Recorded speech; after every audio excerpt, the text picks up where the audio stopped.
I needed to do everything I could to help the Latter-day Saints understand and love the Old Testament as much as possible. I have the ability to share and inspire people with literature and history, but then also financially be able to help those less fortunate. But we found that the Lord needed us, and I think there's a reason why we were there when we were there.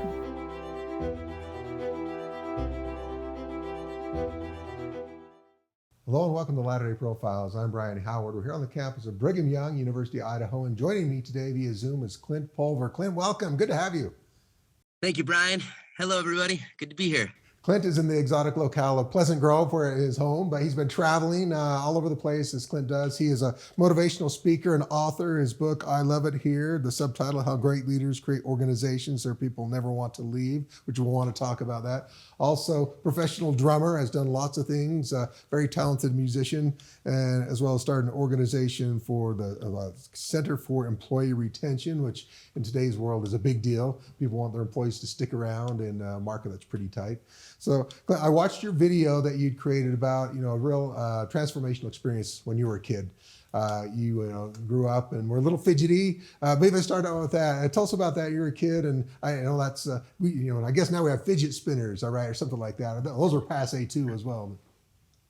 Yeah. The fidget spinner was not accessible. That wasn't a thing when I was a fifth grader. I was the kid that I just moved. I would use, pens, paper. I would tap on the desk. My feet would move. And obviously everybody thought that was fairly annoying, right? If someone's clicking a pen or tapping a foot, it's triggering for many people. And I got teased a lot. I got nicknamed because I just couldn't sit still. And even the teachers would constantly tell me, sit on your hands. Hey, stop tapping, stop moving. And it happened again and again and again until one day there was a teacher and his name was Mr. Jensen. And he looked at me as I was tapping in class and he said, young man, I need to see you after class. Stay after, we're going to have a conversation. And I remember thinking, this is it. I'm getting kicked out of school as a 10-year-old. And the bell rings, class dismissed. I'm nervous. He calls me to the back of the room, sits me down. And he said, Clint, you're kind of the kid that's on the list. You move, you tap all the time. You do it in my class. You do it in everybody else's class. I know you get teased. I know you get bullied. You move a lot. He said, but I've watched you. And he said, it's crazy. You'll sit in class and you'll take a pen and you'll start writing with your right hand and then you'll tap with your left hand and then you'll switch the pen in the middle of the assignment and you'll start writing with your left hand and then you'll tap with your right hand. And he looked at me and he said, I think you're ambidextrous. And I said, no, I'm Presbyterian. He said, no. He said, that's a Latter-day Saint joke, Brian. I'm just kidding. I said, no. And he said, no, I think you've got the ability to move your hands. He said, can you tap your head and rub your belly at the same time? And I could do it. And he said, all right, now can you switch that? Can you rub your head and then tap your belly and then tap your belly and rub your head and back and forth without thinking about it? I could do that. And he looked at me and he said, I don't think you're a problem. I just think you're a drummer. And he reached back in his desk. He opened up the top drawer and he reached inside and he took out my very first pair of drumsticks and created a moment that represented advocacy and hope and potential and put those sticks in my hands. And kind of part of the deal was just keep them in your hands as much as we can. And just let's see what happens. And that was 23 years ago. And for 23 years, I've had the opportunity to tour and record all over the world as a professional drummer and have been able to do some really fun and significant things with music because of one person who made a difference, who created a moment.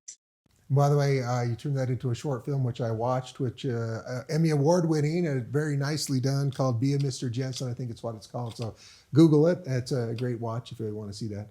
How long did it take you? You got the drumsticks in your hand. Were your parents upset that he gave you the drumsticks because you were drumming at home? Yeah, I think so a little bit. They were like, oh no, of all the instruments, like, are you sure you don't want to play the piccolo? But they were supportive though throughout the years, especially when they saw that talent grow. They saw my love for that. My dad was a huge advocate of music.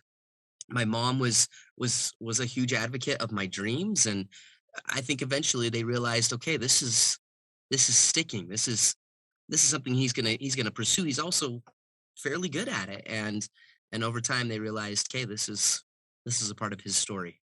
I know you started the Utah Valley University Drumline, the Green Man Group, the guys in the green suits doing the drums. Also did stuff for the jazz drums as well.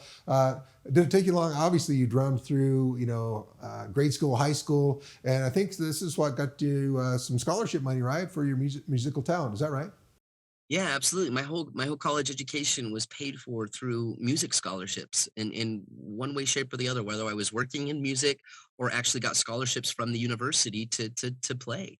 And I got, I did America's Got Talent and the Utah Jazz and some of the, I mean, it was so really, it's been an amazing ride. But again, all of the accolades and the cool experiences, like that's one thing, but it really stems back to just the power of one moment in time. I'm a huge proponent of that. I think a single moment can change somebody's life. And that's what we really cherish in the journey.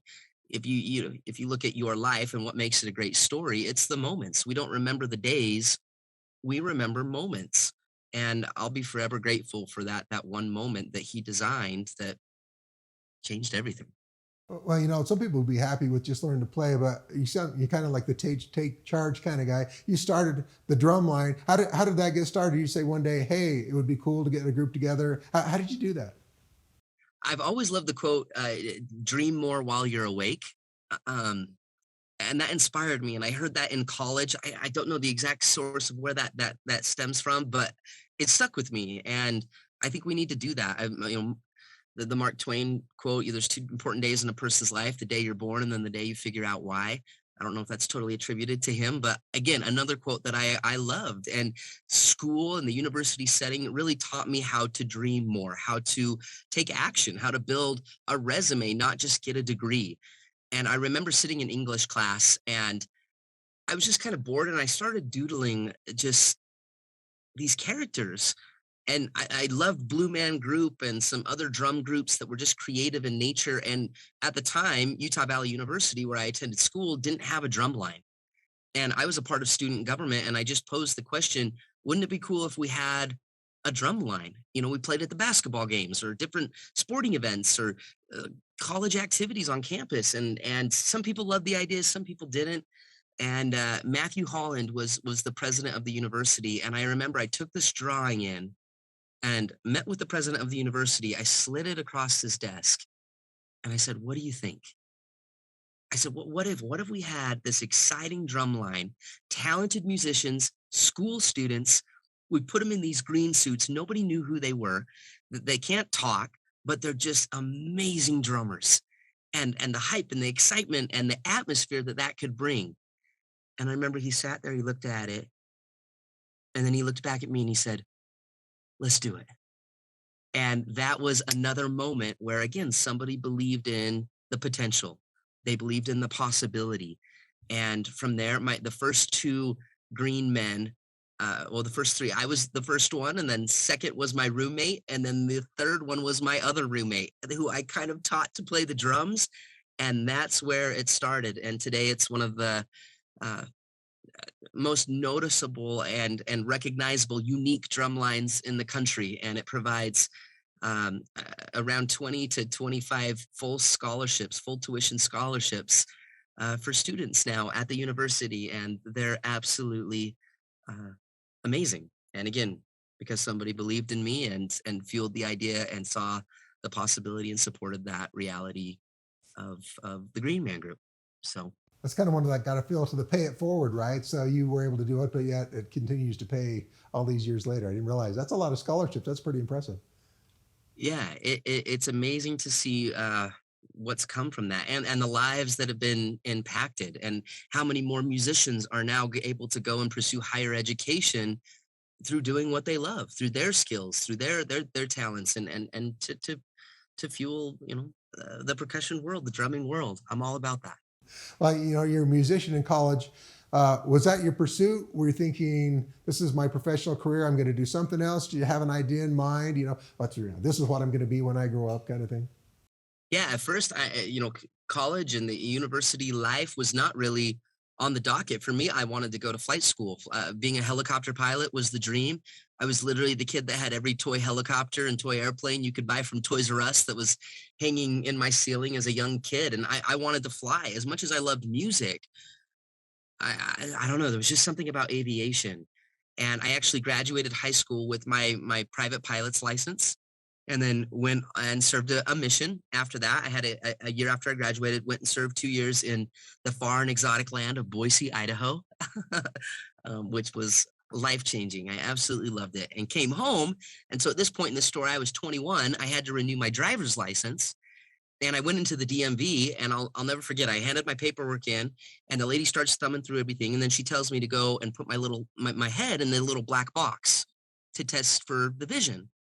So I go over and click, screen goes white, and there's just 6 little black dots. And I can't read, there's no letters.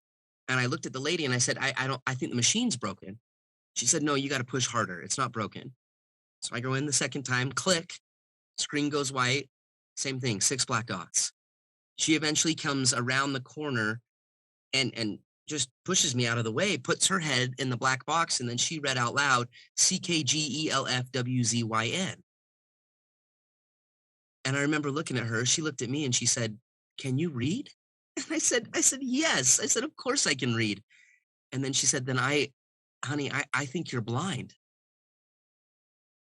And I remember looking at her saying, lady, I drove here today. And she looked at me and said, well, you're not driving back. And she took a big red stamp and she pushed it on my paperwork, and it said denied. And now I'm under house arrest at the DMV. I had to call my mom, and I said, Mom, I can't leave. I don't know what's going on. She's like, what are you talking about? I said, I didn't pass the vision test. Long story short, I ended up at the Moran Eye Center at the University of Utah with one of the top leading authorities in a rare and degenerative eye disease known as keratoconus. And as a 21-year-old kid, I had it really bad. And my eyes as a 21-year-old were as bad as about an 87-year-old's with that condition. And it's degenerative, meaning it just gets worse and worse and worse. And the doctor said, you've got till age maybe 31, 32 until you go completely blind. And again, another moment in time where everything changed. And I was the young kid that literally had my eye on the sky. And then I watched in a moment as the sky fell in all around me. And I went from having direction and purpose and focus to now having no idea. And I ended up going to college and actually pursued a career in the medical field. And there was a gentleman, a mentor of mine in college, that shared with me a quote by Oscar Wilde. And the quote says, to live is the rarest thing in the world. For most people merely exist. And that quote kind of haunted me post-college, because every day in the job that the career that I had chosen, I felt like I was just existing. I was working in the medical field. I just wasn't fulfilled. And I posed the question to 2 of my buddies, and I said, wouldn't it be crazy if you could find a job that allowed you to do 3 things? And it was passion, purpose, and the ability to provide in a way that was sufficient for you. Like, what if you could find one thing that allowed you to do that? And both my buddies said, I don't know. I don't know if that exists. And one of my friends said, I think what you're asking for is rare.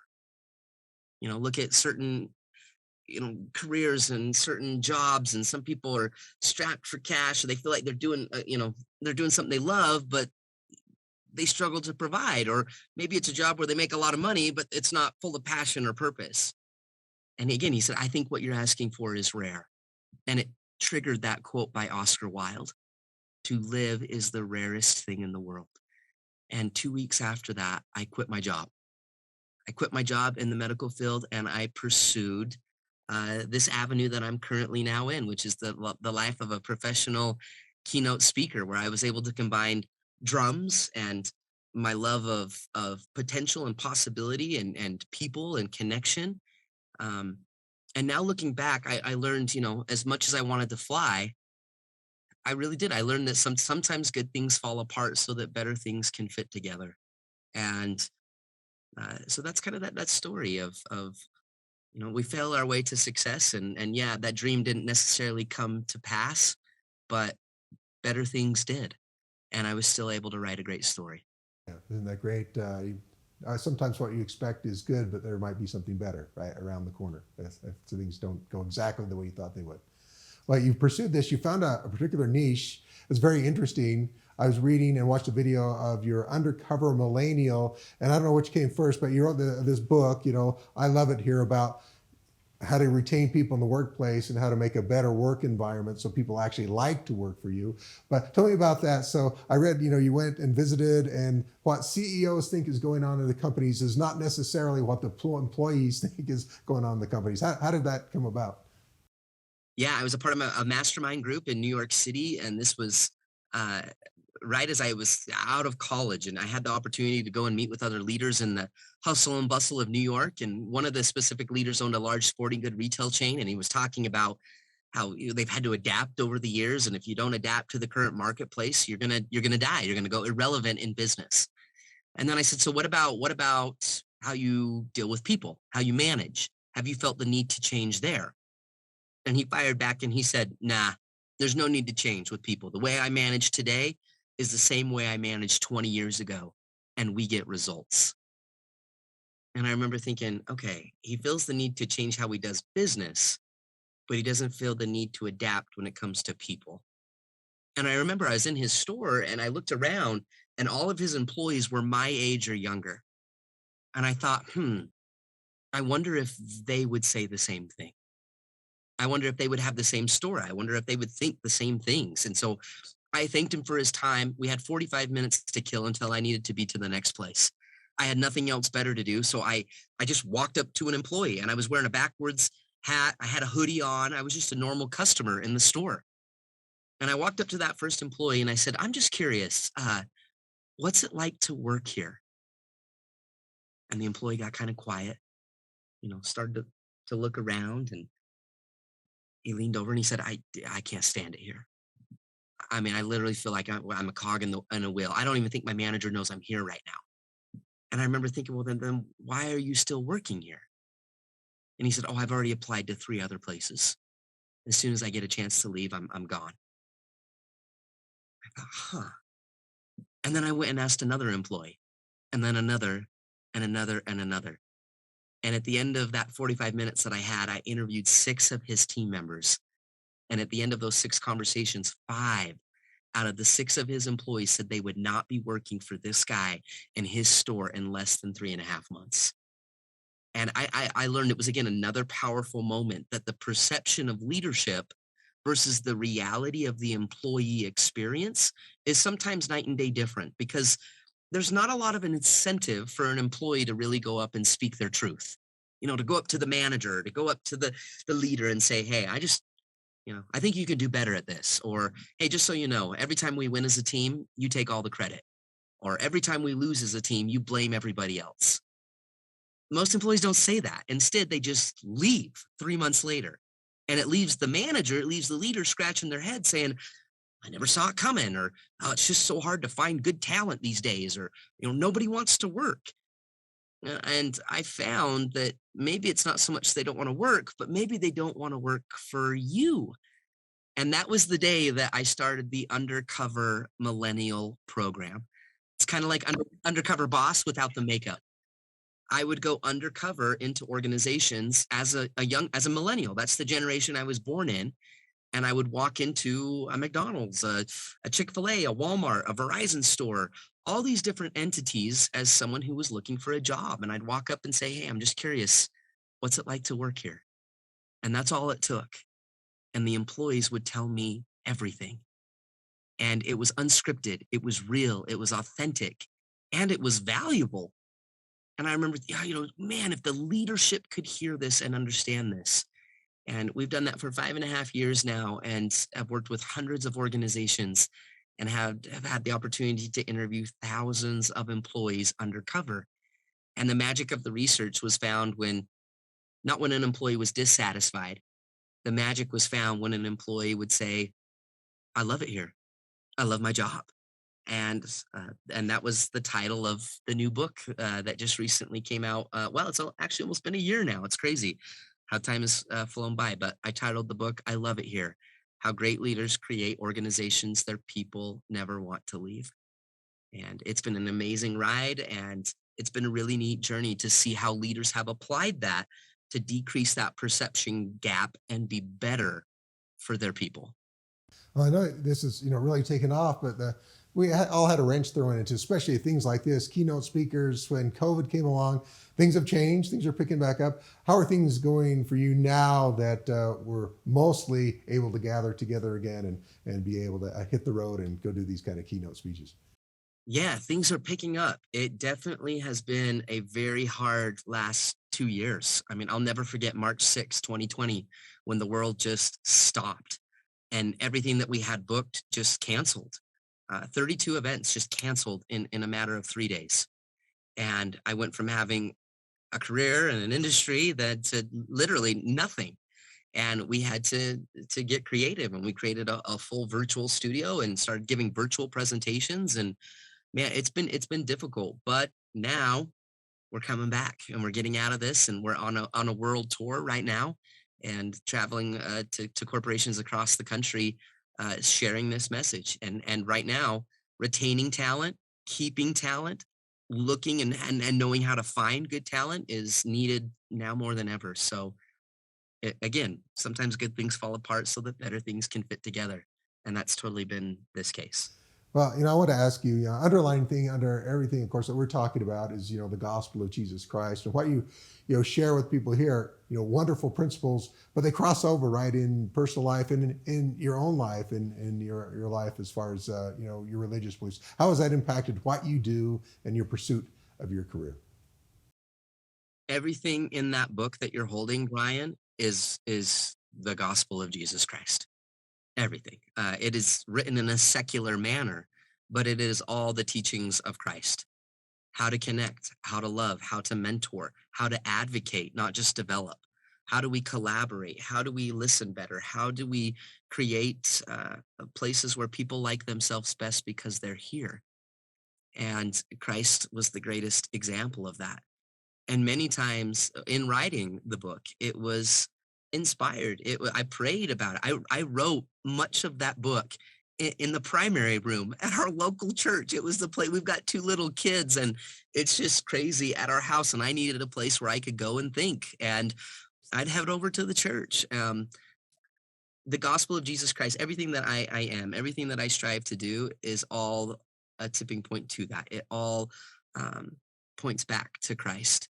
And I think the biggest compliment I have ever received or could ever receive as a speaker is when somebody of a Christian faith or somebody that knows Christ, someone that understands the gospel, they come up after a corporate keynote or even a presentation at a high school, and they come up and they say, I just felt something.